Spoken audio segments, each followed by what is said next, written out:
because good posture to me is not necessarily one static thing. It's the ability to move in and out of different positions. We're kind of taught that sometimes our compensations are our superpowers. How disadvantageous do you think it is for the powerlifter to just powerlift versus the powerlifter that also does some basketball, play some golf? Do you think ultimately the powerlifter that just powerlifts will probably become the best powerlifter? Or do you think the guy that has a little bit more movement variability could keep up to par with him? Oh, I think it would change the world. That's not hyperbole. Welcome back to Recommended Daily Value. I'm your host, Tyler Woodward, and in today's episode, I had the pleasure of sitting down with an old mentor of mine, Conor Harris. Conor is a personal trainer that specializes in addressing people's movement limitations to get them out of pain and moving better. We dive into exactly what Conor does for a living, whether or not you need to improve your posture, and the most important things you need to do to maintain your movement capacity. I think you will all enjoy this one, but before we dive in, make sure to do me a favor and hit that like button if you're on YouTube, and wherever you're listening, hit that subscribe button so you stay tuned for all future content. See you guys in there. Conor Harris, welcome to the show. Oh, thank you for having me, Tyler. It's good to be here. Yes, sir. Good to talk to you again. How's everything going?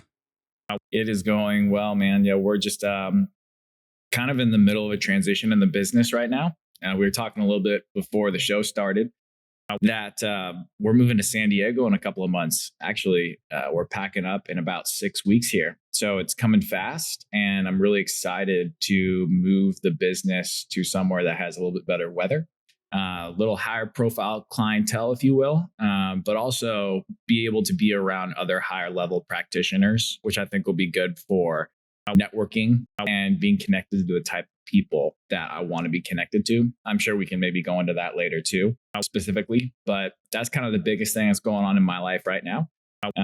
It's definitely, it's a little daunting because we're taking everything, and Trevor and Jacob, my 2 employees, my roommate, my girlfriend, we're bringing a crew down there. It's going to be fun.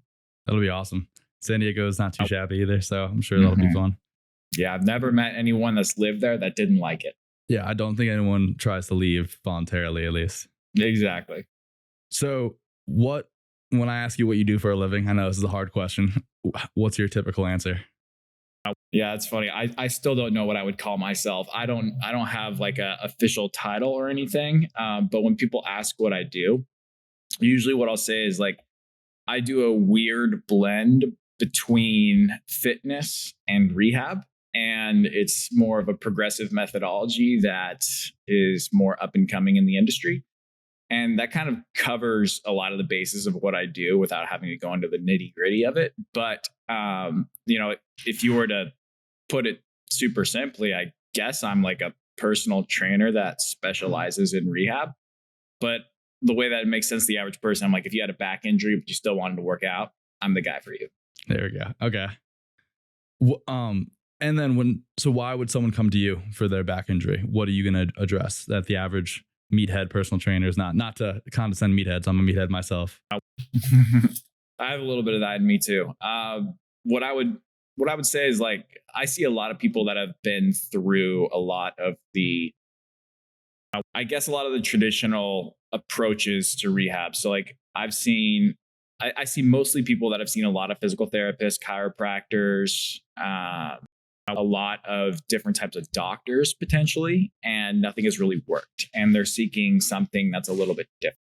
Because the problem with traditional medicine and the traditional medical approach is, it's not news to anyone else. But if you have a knee injury or you have a problem with your shoulder, they're going to look at your shoulder. They're going to look at your knee. And that is unfortunately a little bit of a myopic approach. And I think that leads to a lot of playing what I call like the whack-a-mole approach, where if you don't actually find out what's wrong with the thing, you might have your knee hurting one day and you might get that resolved to some extent. But then now it's your ankle, now it's your hip, now it's your back, now it's your other shoulder or something like that. So what I try to do is I try to assess someone's total body and put them in some sort of pattern and understand what that pattern is telling me about their movement capabilities and their posture. And based off of that, we can help create a plan and exercises to help them fill in the gaps of what they're missing. So if I find that based off of my assessment, someone's left shoulder is the most limited thing from allowing them to access phases of movement that they're lacking, and they have a right foot injury, then I'm going to address that left shoulder. That is the number one priority in their program. Mm-hmm. Could you define posture? I guess posture is the static representation of how our body manages our center of gravity. So if we're thinking about posture as like a snapshot of, a bilateral stance where your feet are straight ahead and hip width apart, you're just kind of standing in a parallel stance. Your body's natural position in that stance is a representation of how it is aligning its spine curves, your head, your upper back, your lower back, your knees, and your feet in a way based off of your previous injury history, based off of your limb lengths, based off of potentially your training and how sedentary or active you are. All these different factors are giving your brain information to organize your spine in a certain way. And therefore, you're going to visually look one way or another in the sagittal plane, front to back, in the frontal plane, side to side, and transversely, rotationally. So everything that you're seeing is just accumulation of your body going like, well, based off of the information I have, this is the position that I deem is the most safe and also will allow you to express the most amount of movement that you need relative to what you need to do to live your life. Yeah. Okay. So how would you differentiate that? And that's a little bit of a weighted question, but between, your posture stinks, sit up tall with your head straight versus someone's actual postural representation, which I think is what you're referring to. Yeah, I think because of a lot of influences from, the 19th and 20th century and what our society deems as good posture, which is generally a straight line, a straight spine, upright and tall, we have this idea that that is good posture. And we have this idea that that is what projects confidence, projects masculinity, and projects power. So that has value. I think that concept is very helpful for doing those things psychologically. But that's not necessarily a representation of what genuinely good biomechanical posture is. Because biomechanically, posture is what it is. I think it's kind of hard to change it visually. I think your body is very smart and intuitive and it's putting you in a position. And for you to consciously fight that, I think why? What are you trying to get out of it? It's not like you're going to beat your brain into or force it into adopting a new posture. As soon as you stop thinking about it, you're going to immediately start defaulting into something else, whether you're aware of it or not. Well, you're not aware of it anymore because you stopped thinking about it. So I think our body is naturally putting us in the position that it thinks is the most safe and efficient based off of all those factors we talked about earlier. And so the question is how do we subconsciously give the body a different way of thinking and interpreting what is safe and efficient? And that to me is the real juice. That's the real secret sauce for getting someone to improve their posture if that's what their goal is. Yeah. And how would you define then improving your posture? I think improving your posture basically just means, well, it depends. Do you care about visually looking different? Or do you care about your body being able to access different postures? This good posture to me is not necessarily one static thing. It's the ability to move in and out of different positions. Think of quote unquote good posture, if you were standing upright, as neutral. And from neutral, you should be able to move in a wide variety of different positions. You should be able to move in and out of flexion and extension, abduction and adduction, internal and external rotation. And you should be able to do that in a relatively free capacity. But if you can't do that, then that tells me that maybe your neutral isn't optimal for what you need based off of the tasks that you need to do. But visually, just if I were to say what is the best posture, well, I don't really know because I think it's too individual. I think that we have an idea of what we think is good posture, which is that military stand up straight, head over shoulders sort of visual look. But I don't know. I don't think that that's necessarily the best thing for most people. And I think if they try to force themselves into that, that can actually be problematic. And so what you're kind of saying here is that the average person probably wants to be somewhere near neutral and or the ability to move in and out of neutral, at least. To an extent. Okay. And that largely depends on whether they have compensatory patterns too, right? So like they want to actually be able to move the joints themselves, not pulling like, kind of skipping a chain where you're moving more at the wrist to compensate for the shoulder or something like that. Correct? Yeah. Yeah. It's like what tasks do you need to do? Do you need to deadlift a shit ton of weight? Do you need to pick up your groceries and take them in the house? Do you need to be able to swing a golf club effectively? Well, all those people were like, that's their main task. That's going to be wildly different postures based off of that. The golfer is going to be so much more asymmetrical than the person that needs to deadlift 700 pounds for reps or whatever, So the deadlifter's posture needs to look differently than the golfer's posture. But at the end of the day, depending on what they need to do outside of those tasks, maybe the golfer needs to go and pick up groceries, or maybe the deadlifter likes to go out and golf every once in a while. Then that person still needs the ability to access those other positions, or you're going to probably pull on something that you don't want to. You're probably going to be limited in your ability to execute that task, like rotate in golf. And that can lead to wear and tear over things we don't want over time. Okay. So you would not have the average person chase neutrality? I think they need to chase, if we're thinking about neutral, and like, I don't like the word chase necessarily. I think it's like neutral is a relative term. Mm-hmm. And I think most people can get in and out of it with the right amount of exercise selection and training and, different correctives, if you will. But I don't think that it's necessarily something that needs to be achieved in everyone. It just needs to be better achieved relative to where they're starting from. So, for example, like in this gym, like there are certain tests that reflect neutrality and the ability to access neutrality. But some people never need to get fully there, and they can still get rid of their pain and do whatever they want to do in the gym, and they're totally fine. Like that 700-pound deadlifter is never going to probably achieve full neutrality and maintain it. They might be able to get close, or they might be able to get there for a snapshot of time. But then as soon as they start lifting weights again, it's gone. And it's not going to come back until they do something else that will help them achieve that again. So the question is like, how close do you need to get? And what is going to allow you to get there? And then how can you then go do what you want to do and then come back and not be stuck in the, let's say, compensatory pattern that's getting you out of that neutral position?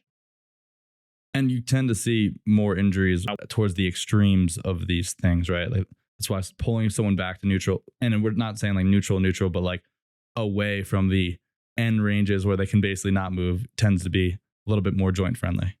I think so. Yeah. You tend to see issues when there's significant asymmetries or limitations in certain joint motions more than others. But it's weird because, and I don't have the answer for this, you see some people where it's like, you're pretty good. You look pretty good, at least statically. But when you go and do something, even if they have good coordination, you just have like chronic pain. And then you have people that look terrible, and statically they look even worse. So when I say terrible, I mean their movement looks bad, and then statically their posture looks worse, but they have no pain. So I think it's something that we don't fully understand. I certainly don't. But if I were to say that there's a trend, I would say it's probably more so along the lines of people that are on the extreme ends of missing ranges of motion. I will say that I've never had someone that is in significant pain that doesn't have at least some significant limitation in my assessment process. So what about for the person not in significant pain? Do you think they need to address their posture at all? Or they're just going, everyone I feel like has some joints that are a little achy and things like that. But do you think they can kind of just progress through their life, or they should maybe look into doing a couple things that might help them get a little bit closer to neutrality and maintaining that? That's a good question. I would say I would probably not spend a lot of energy on it. I would probably not worry about it too much, because a lot of the things that will help keep that person feeling good can be accomplished through modifying their training and modifying their exercise, and not, for example, if they're a runner, only running 8 miles every day. Like, that's a recipe for a disaster if that's all you're doing. I don't care who you are. If you run 8 miles every day, like, you're going to break down at some point. So as long as you're not doing anything egregiously irresponsible, then I think don't worry about it, and just make sure that you are moving in a way that's expressing different joint actions, and you're doing things on one leg, you're doing things that are rotational, and you generally know how to not be stuck in a super extended or flexed position. Being able to get in and out of these things is very important, and it doesn't honestly take that much. Yeah. And you could probably avoid a lot of like getting into the deep. And this is, part of the strength of this too. But, you want to probably be pretty compressed to be able to deadlift as much as possible. Totally. But if you're just the average person, you just want to mess around, play some golf on the weekends, occasionally deadlift, you could probably get away with just playing a bunch of different sports, running sometimes, doing some lifting, doing some rotational stuff, just kind of having movement variability built in, versus the specialists are probably going to be the people that end up running into problems. Yeah. And I think like this might be a little bit of a tangent, but I think the people that tend to get hurt are the people that are afraid of a given movement. Like, I think if you fear flexion because the internet told you that flexion is bad for your spine, then you are more likely to get hurt with flexion, because your body, like, there's that biopsychosocial approach to pain, right? So like, other people get hurt with flexion and that, and people have told you that flexion is bad, then it's probably the case that you're going to get hurt with flexion more than you would with extension. You see where I'm coming from with that? So I think that the psychological component is also really, really important. And I think it's oftentimes overlooked, and people fixate on the biomechanics, which is what I do. And it's easy for me to do that too. It's easy for me to overlook the fact that, like, oh, maybe this person just simply isn't psychologically comfortable getting into this exercise, which is why, like, when I work with someone, I'll tell them like, hey, I have an idea of like what your body's presenting like and what you generally need. So I'm going to try some stuff with you, but not everyone responds the same. So I don't know exactly what's going to work for you. Like, I might have 95% confidence that this corrective intervention is going to be good for your body biomechanically. But if you don't like being in that position, it will not do anything for you, and it actually might make you worse. So we need to experiment and find what your body likes. Yeah. I was talking to Brian Thomas, who's more into neurology, but he was saying that people can have a very drastic, differently response. That wasn't English. A very different response on the same exercise because they are scared of something, or they're just not comfortable with that movement. And I mean, I know from personal experience, I herniated a disc in my back, and this is like when I was much younger, but flexion to this day, not like I can like bend down and do a Jefferson curl, but lower back rounding really like makes me nervous. Totally. And sometimes I wonder if I'm just doing this to myself because I'm scared. Not that, like, because you see Mike Israetel going down with, like, I don't know, 6 plates on each side, and he's letting his lower back round. And I was told for so long, like, I had this injury. Then you told for so long, don't let this happen. Don't let this happen. I'm like, I wonder if I just need to get more comfortable in that position, like let go. Yeah. I mean, I think that there could be a lot to be said for that. I think a lot of people's flexion intolerance is them probably just fearing their spine going into flexion. And I think a lot of the rehab industry demonizes it still to this day. Like, I'm fortunate enough that I get exposed to a lot of people that don't think along those lines and are way more progressive with this stuff. But it doesn't take much to go on Instagram and Google or whatever, look up like disc herniation fixes. And it's all just like, flexion is bad, extension is good. And it's like, okay, yeah, but like think about the message that you're telling these people as you do that. Yeah. How many bird dogs can you do Right. to get yourself out of pain? Totally. Well, it's funny too, because it's not inherently that flexion is bad is untrue, because you don't want to be flexing your spine for the load you're deadlifting. Like, and I don't mean like literal having some flexion, but like you don't want to be Jefferson curling your deadlift. Probably not. Yeah. I think there's a realistic medium to be had there. But there's also research that suggests that people that lift without a neutral spine are having the same exposure to injuries as those that lift with a quote unquote neutral spine. So, I mean, like maybe, but also maybe not. Like maybe lifting with a flexed back is just as safe as doing it with a neutral spine. We just don't know. Yeah. I think, I agree with that. I think I'm more so meant like literally just like using your complete back and not using your glutes. Oh, like just like intentionally lifting like a C shape. Yeah, but just trying to use like a deadlift load for that. I don't even think that's inherently a bad movement, but just like there's certain things that your back can't do that your legs might be able to do. No, I hear that. Yeah. So you mentioned that you are basically a personal trainer that does rehab. Mm-hmm. Do you ever regret not going full sail down the rehab rabbit hole, like going into physical therapy or something along those lines? Oh, no. I was actually just talking to someone about this last night. I started working with a PTA and she's like, you don't have to take notes. I was like, no. And it's awesome. So I don't have to deal with any of like the insurance crap. I don't have to deal with having to take notes, like any of that. I didn't have to do the extra school. It was great. And like there's certain things that PTs do, which is really helpful. And eventually when I moved down to San Diego, I want to have one in-house. But for the purposes of what I do and the population that I work with, like I don't see any desire to really pursue that other than the ability to put my hands on people. That is really, really helpful. But again, like that's just someone I could just hire, I can just like have that person in-house and have that work done. But yeah, I mean, the good thing about being a trainer is that you can help people get out of pain. Like that's entirely within your scope of practice. But what you can't do is you can't like say you have scoliosis, a diagnosable thing, and then here are exercises to fix your scoliosis. But what you can say is you can be like, hey, based off of my assessment of you, you have this postural pattern, this movement pattern that can or could not be associated with whatever pain you're experiencing. But I see these limitations and these gaps within your movement. So let's fill these in. And if your pain happens to improve as a result of that, that's awesome. But that's not my expectation necessarily. And people usually kind of see where you're coming from with that. Mm.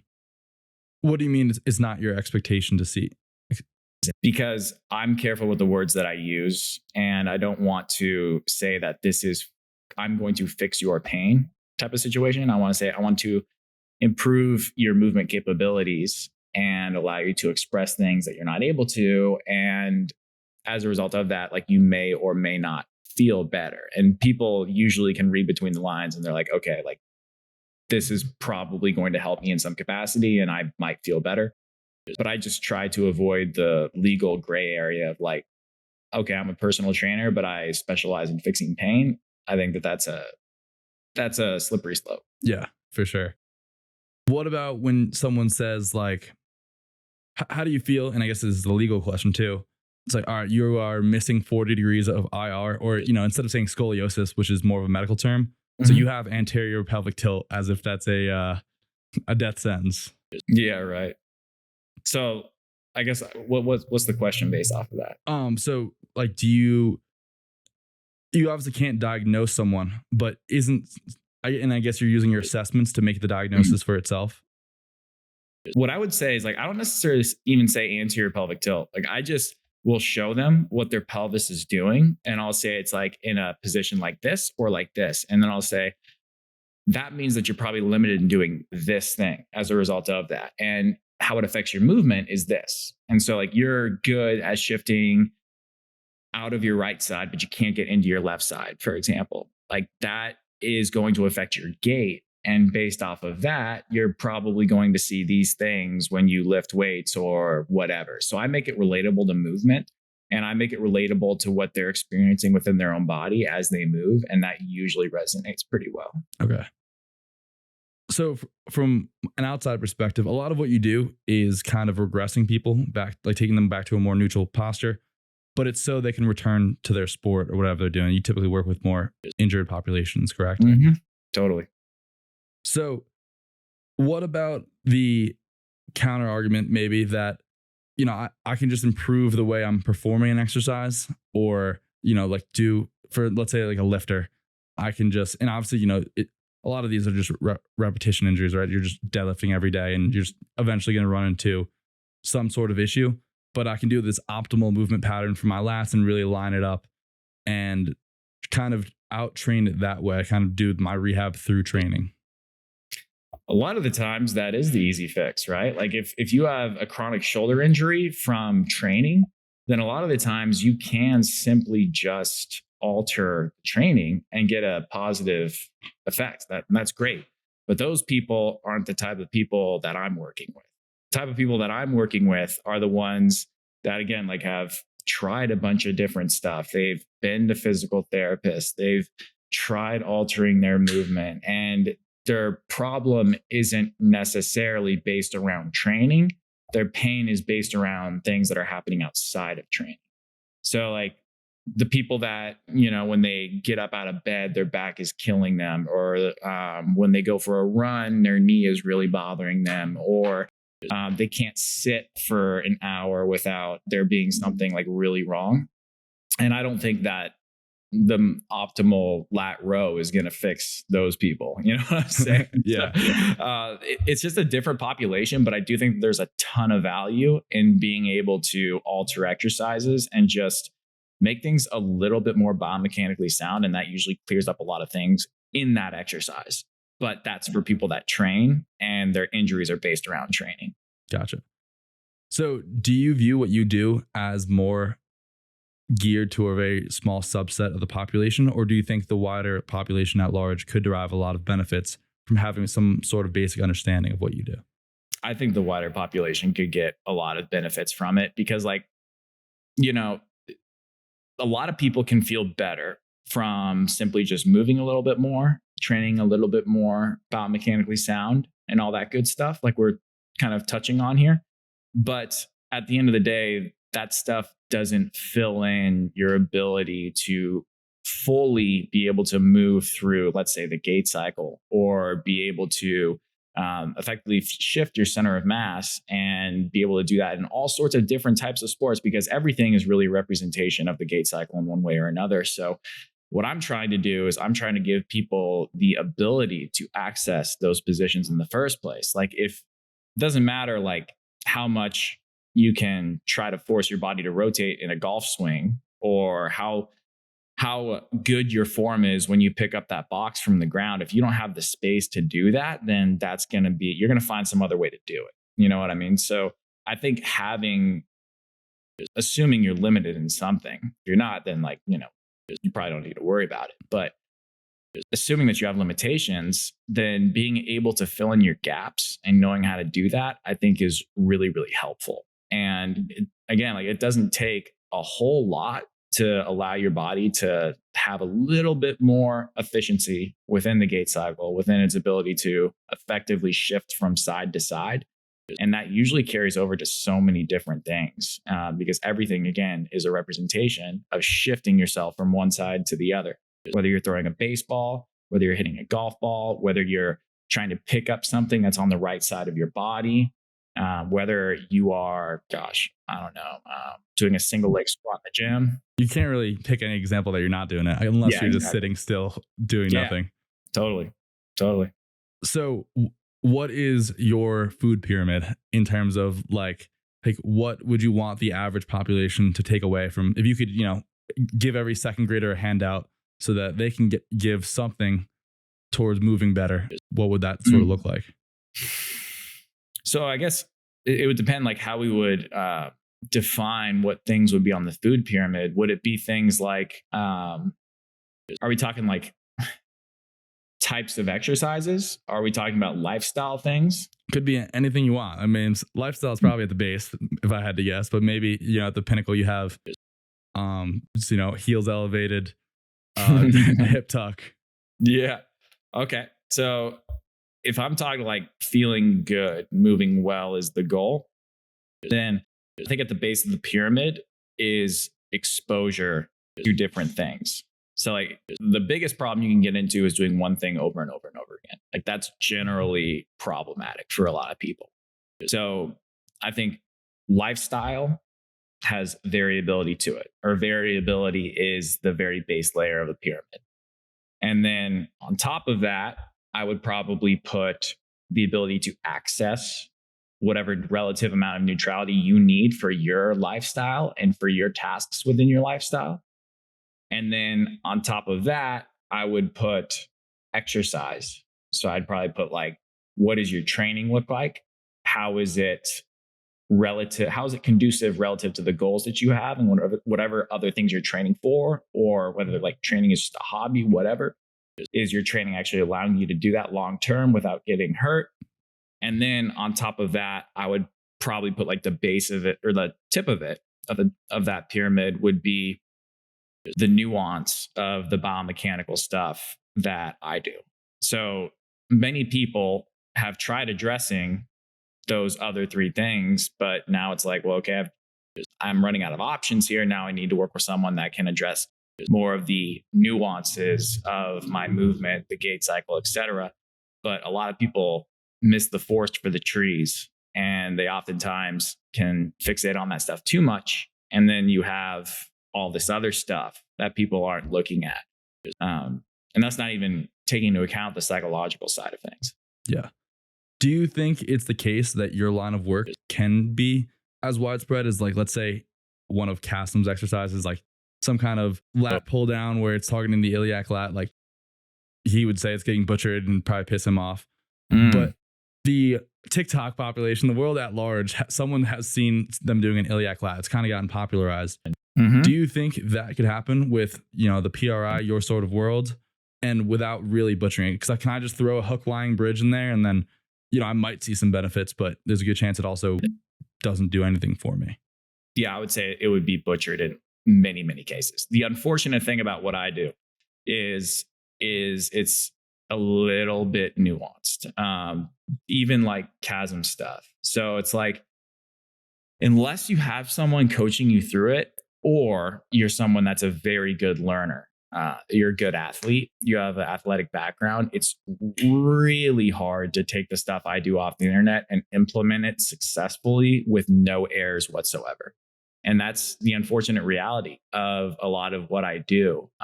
It's amazing to me sometimes how people screw it up. Even when I say in a video, like, don't do this thing, like 3 times, they still do it. It's just, it's impressive almost. But I think that there's too much nuance in the little movements that I coach that can, with that in mind, I do want to make it clear that like a lot of people take my YouTube videos or like my beginner body restoration program and they implement it very, very successfully. But there's, I would say, 25% of people that try to implement that stuff fail with it because they're either not in tune with their bodies enough, or it's just so different than what they know. They're going to like try and force it. They're going to try and shove themselves in a position. They're going to squeeze too hard. And a lot of it is honestly the result of a lot of traditional physical therapy approaches and rehab approaches that have the mindset of like, you need to push yourself into a position. You need to shove yourself into more range of motion, all that stuff. And that's not at all my approach. But unfortunately, people have that mindset going into it. And that's just one way people will screw it up. So it's something I try to wrestle with every day and consider like, how can I make this easier for people to just take off the internet and implement? But I constantly come back to the answer of like, I don't know if you can. I think it really helps to have someone that can look at you and really understand what's going on and coach you through it. not only just for the human element and the connection element, but also just so that you can get out of your own way and not have to overthink things. That's why I'm so passionate about doing my course, because I would rather build a network of people, a web of people that can do that, than focus on trying to reach the general person and being like, all right, this is what you need to do. I still do that, but I do that with the understanding that there's going to be a not insignificant portion of people that struggle to implement it. Mm-hmm. And for any trainers out there, would recommend Conor's course. It's a great time. Very educational. What I'm really curious about is you intertwining the worlds of lifting and, sort of rehab. And I also wanted to ask, I think when I first met you at that seminar in New York City, you were kind of not lifting so much. And I obviously haven't followed you. I only, track your location. Don't see too much of what you're doing. I don't think you've been lifting as much as from what I've gathered on social media. Did you fall out, and I could be wrong here, did you fall out of love with lifting and more just focusing on rehab? Or is it just kind of taking a back burner? Or you just wanted to push the gas pedal a little bit now? Oh, I mean, I've always lifted. I've always been about it. But I think when I was talking to you a couple of years ago, I was not doing it as frequently. I was doing it just enough to maintain what I'd worked for. Because the last thing I wanted to do was lift for 10 years and then stop lifting and then lose everything. So I was lifting 3 times a week, just enough to maintain whatever I had. But I did fall out of love with it a little bit, mostly because of COVID. So I would be in my basement gym and just lifting. And I don't know if you ever lifted at home, but it's horrible. And I hate it because I associate home with recreation and relaxation. So it's so hard for me to flip a switch and be like, all right, I'm gonna go to my garage or I'm gonna go to my basement now and I'm gonna try and lift weights in this place. It's just such a hard environment for me to do it in. I don't even lift in my own gym. I go to 24-hour fitness and I lift because I just can't be in that environment. It's just so not conducive to success and focus. Yeah. So I was putting the heaviest rock music on possible, 3 Days Grace, just getting angry and just pumping it out. It was the only way. I get that. That is the one thing you can do is you can blast whatever you want, which is good. But for myself in training and just the approach that I take, I think it's extremely important for almost everyone. I can't think of many people that have come into my gym with pain that I'm like, you should not be training right now. I think that leads to a fragility mindset and that leads to more problems than solutions. So I try to get people doing whatever they can. And I have an extreme value and emphasis on training to whatever capacity that person's capable of doing. Because if that person is just going to come in here and do rehab exercises, but they still feel broken mentally, then that's going to be a huge problem. So they need to feel resilient. And I think that training is really, really good for that. So I try to blend those things together. And you can get into the biomechanical nuance of all the different efficient and optimal crowd joint angles for everything on these exercises. But at the end of the day, just learning how to stack your head over your ribs, over your hips, and being able to maintain that to some extent under load, and then being variable with your exercise selection is mostly just 90% of it. And that's what people are going to benefit from. But the problem is almost no one is willing to do unilateral training or stuff that's outside of, strict bodybuilding or power building work. And I think that, unless you're going to add some of that stuff in, then you're probably going to be setting yourself up for an injury at some point if you're just doing the same things over and over and over again. Yeah. I actually have found a lot of unilateral work recently to just be and it's a little bit harder for legs just because squatting once is brutal, but going to failure on 2 different legs is just disgusting, as you know. Hell. Yeah. But my clients actually love a lot of the more unilateral work for upper back or biceps, triceps, just because it feels better and they can just focus on one, and they find coordination to be so much easier. That is true. And that's kind of what I have thought would kind of be the integration of some of the more movement related stuff with the hypertrophy stuff, because it's just you're much less likely to compensate when you only have to do one thing at a time. Is that kind of where your program is going to lead us? I think that that's a large part of it. But there's also the idea of the shifting of the center of gravity too. Like that aspect of it is huge. Like doing things on one leg is more representative of your body being rotational, which everything is rotation. So it's more representative of that. It's more representative of being able to access positions that most people are missing. And it's like what you said, you can focus on remaining a little bit more stacked more easily because there's less load and therefore there's less things that can go wrong, at least to a certain extent. So I think that you're hitting an important point with that. I like that, especially when it relates to the upper body. Honestly, lower body can be a little bit tricky because it requires a little bit more access to stuff that people don't have.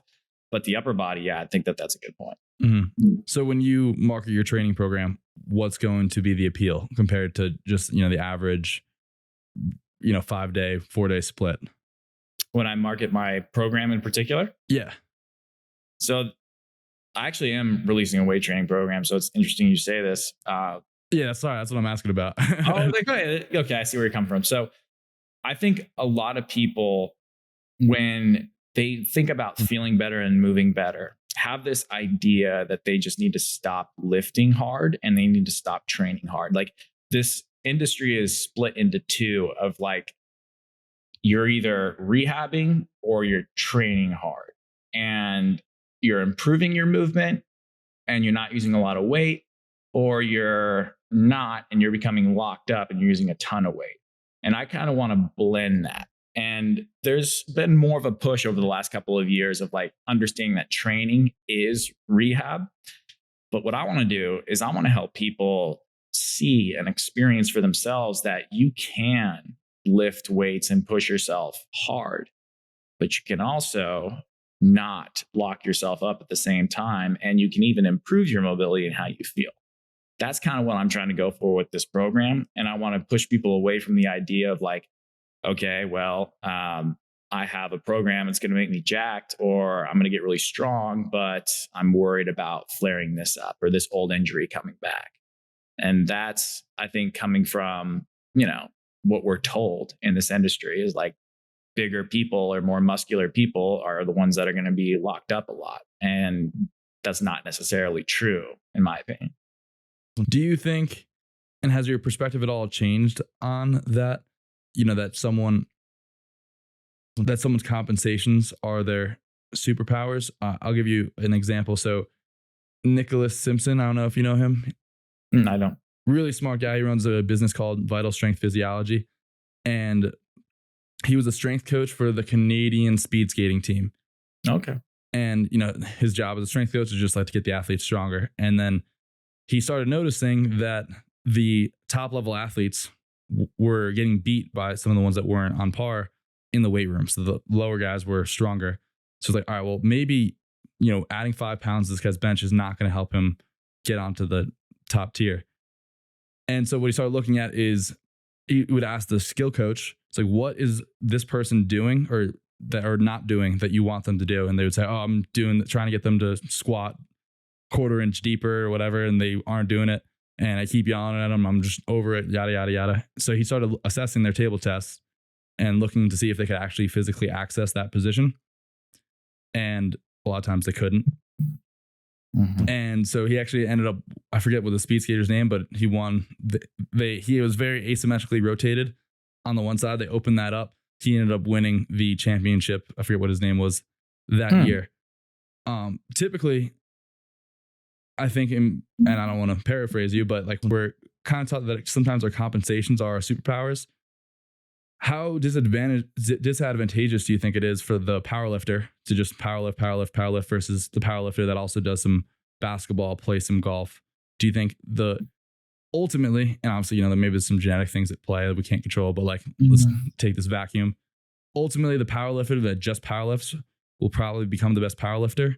Or do you think the guy that has a little bit more movement variability could keep up to par with him? It's a good question because I think powerlifting is like the ultimate representation of a task where being really tight is better.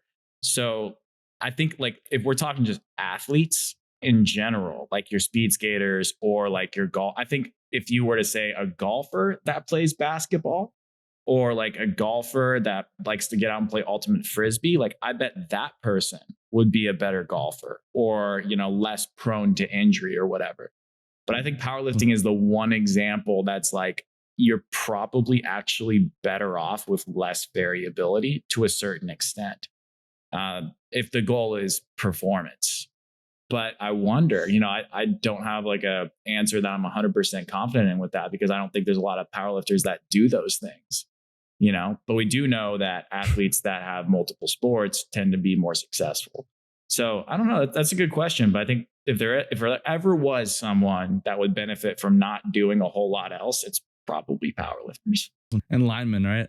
Yeah, exactly. Yeah. Anyone that needs to not move much. Yeah. That's interesting. You've been diving deep recently, it seems like, with facial structure. I'm not exactly sure what you were just learning in Colorado, the deep fascial tissue. What's driven you to really like dive deeper into other parts of this?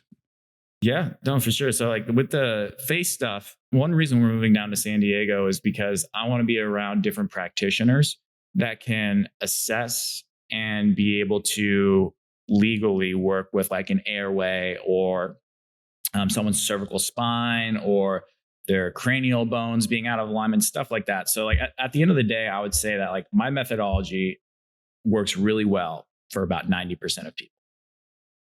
10% of people, assuming that like the coaching and everything, like it's all on point, the person is adherent to what we're saying. Like there's a lot of ifs with that 90%, but there's about 10% of people where it is a struggle and they have a really hard time making positive changes. They have a really hard time holding on to positive changes. And when you take a look at these people's necks, their mouths, their bites, their jaws, they are all kinds of screwed up. And it is impossible for me currently right now in Portland, Oregon, to work with those people. I can send them to a different state, but who's really going to do that? Like no one. And there's unfortunately a pretty significant lack of the types of practitioners that do things the way that I would like them to do when it comes to the airway, the jaw, the cervical spine, the cranium. So I need to be around people that can do that. And so I'm trying to learn a lot about that right now. So that way I can best help potentially identify and find ways to be a part of education for these practitioners. Obviously, like not the primary source, but just someone that can be able to create awareness around these things. And I find that the people that truly get the help they need as it relates to, let's say they have like a tongue tie. So like your tongue can't fully rest at the roof of its mouth at rest, or the swallow pattern is broken. Good God, I can't tell you how many people that can screw up and how significant of an impact that can have on someone's ability to improve their hip extension or their ability to improve their shoulder mobility. Like if that is the thing that's really locking someone up, and I would love to be wrong about this, but I have not seen any evidence to suggest otherwise.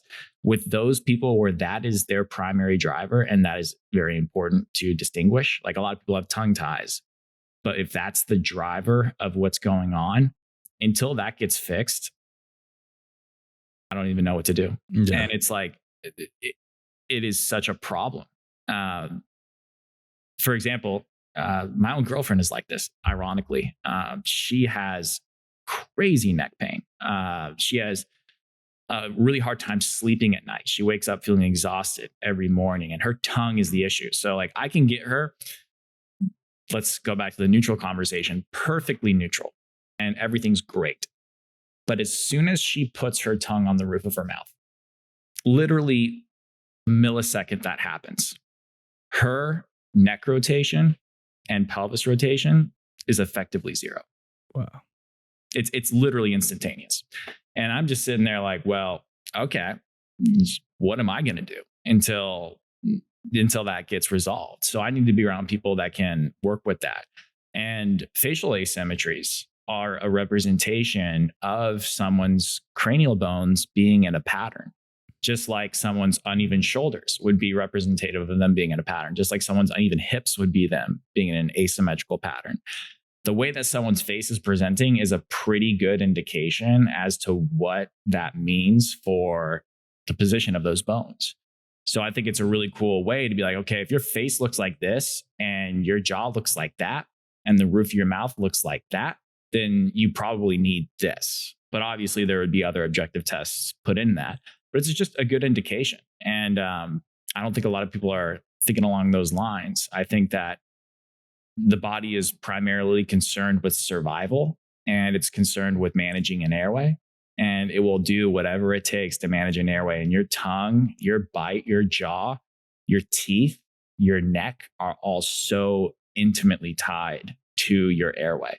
And you will alter those things in whatever capacity that you need to in order to optimize your airway relative to your limitations. So that's something that I'm really passionate about right now. And I'm finding, like, for those like 10%ers, as we call them, they need that. Yeah.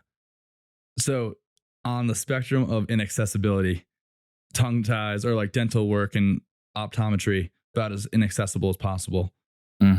On the other hand, though, how beneficial do you think it would be to the, we said that you're 10%ers, which is really like 1% of the 10% of the whole world. Exactly. Yeah. How beneficial do you think it would be, though, if your dentist or your orthodontist had this PRI knowledge and then could help you?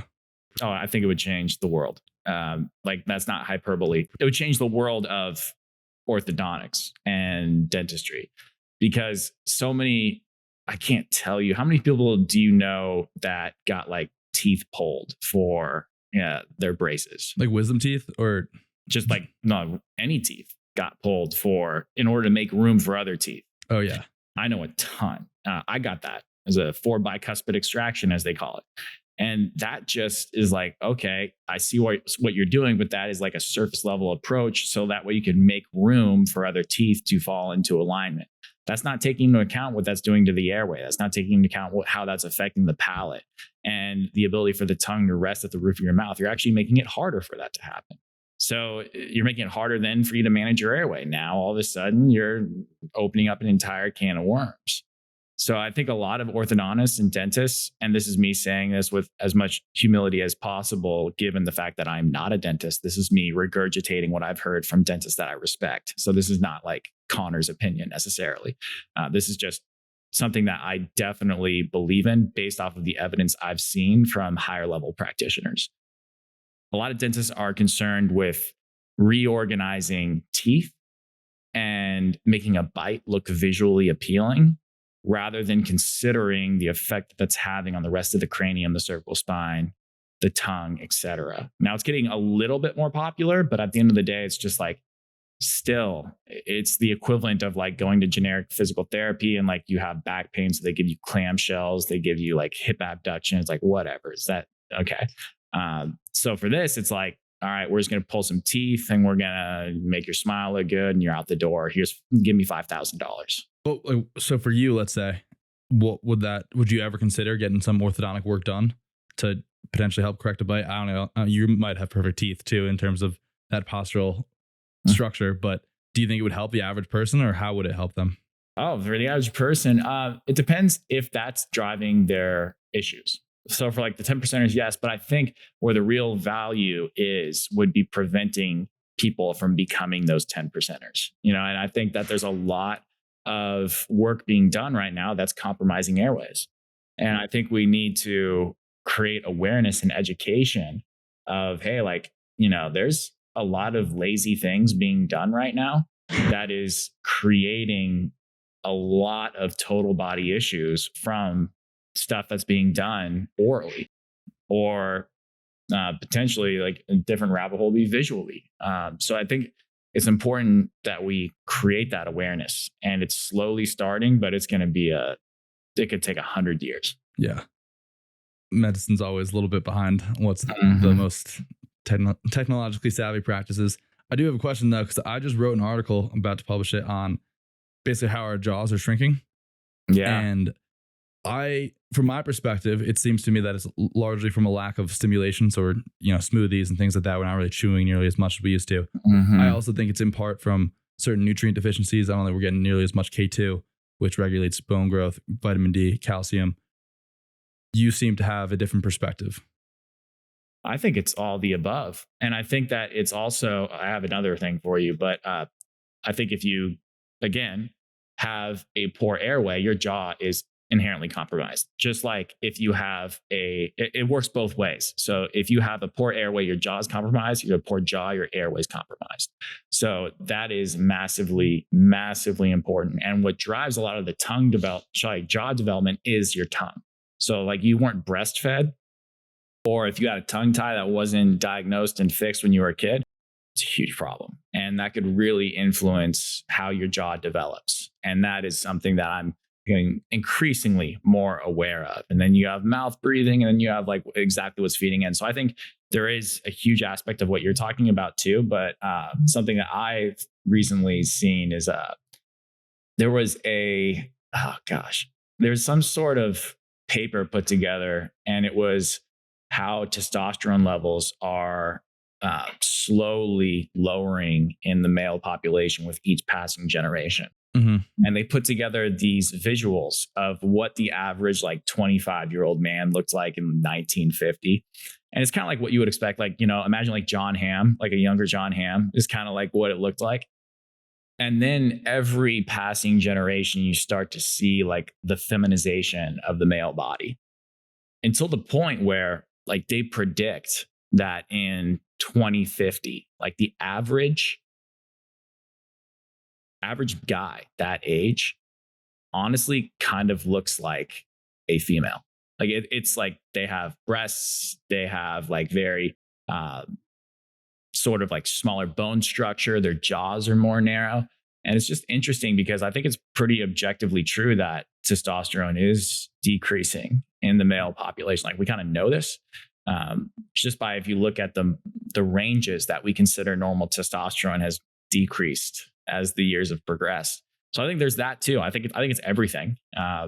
And I don't think it's one singular cause necessarily. Yeah, that makes a lot of sense. I completely agree. What conclusions do you draw from the decreasing in testosterone? I think